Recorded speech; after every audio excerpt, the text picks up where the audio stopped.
Alright, so now that we're inside the editor, we can go through and start animating this image. So if I click on camera over here, and if I just zoom in a bit like so, and start moving it around, you'll be able to see now we've got this really nice looking effect, okay? And we can do heaps of things like adding in different text images, we can add particles and things like that. So let's go through and I'll go click onto the layers, and I'm gonna go add some text. So let's just call this one, let's say zoo, and I'll adjust the letter spacing like so. And I'll just position this a little bit smaller, and also I'll add some extra text saying nah, open. Okay, and I'll bring this down like so, and just zoom in a bit. Alright, so I've got some of my text here, and I'm also going to go through and add a butterfly. So I'm going to effects, and I'll go add this butterfly here, and I'll just drag this down position it on the branch, maybe something like that. Now what we can see, if I just go through and show you something, if I go to camera over here, if I move this around, you'll be able to see that the objects are in different 3D space, okay? So what we want is this butterfly to be on the same, kind of axis as this branch, so that it doesn't look like it's moving around. So if I drag this butterfly and place it just on top of the L, you're about to see that we've got it on the branch. And if I move it around now, you can see it's stayed on the branch like so. If I place it at the back, for example, if I drag this over, you'll be able to see it's behind now the branch. So I'm just going to put it on top like that.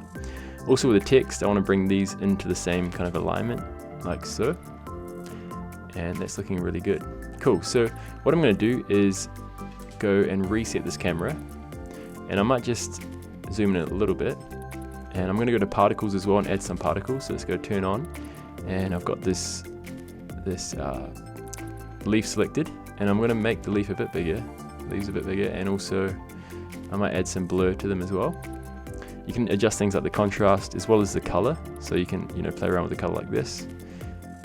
And yeah, that looks quite good as it is. And what we're going to do is just zoom in a little bit more. I'm going to rotate it maybe like this kind of angle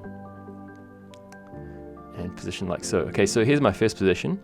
Now what I'm going to do is click on add keyframe. You can also double click to add a keyframe like this, or delete it like that, but I've got a keyframe. I'm going to drag it to about 5 seconds, and now I'm going to set the second position that I want it to end on. Okay, so let's just go in like this, and I might just bring it across slightly and also rotate it slightly like so,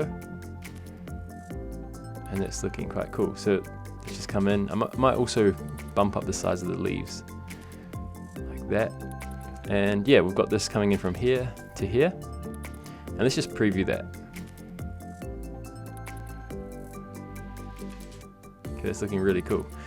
So we can add another keyframe by clicking on add keyframe, and we can set a different position. If we want it to loop, so start from and end in the same position, what you want to do is double click to add that same position keyframe, so they're in the same position, and then just drag it over here like this, and just delete this one, and this will go in and go out, and it'll create a really nice looping animation, especially if you're using on social media. You can have it continually looping like that, and it's looking really cool. So that's how you can go through and create some really nice animations. Yeah, have a go and play around with it, and once you're ready, you can go through and click on publish and select where you want to save it to and publish your video.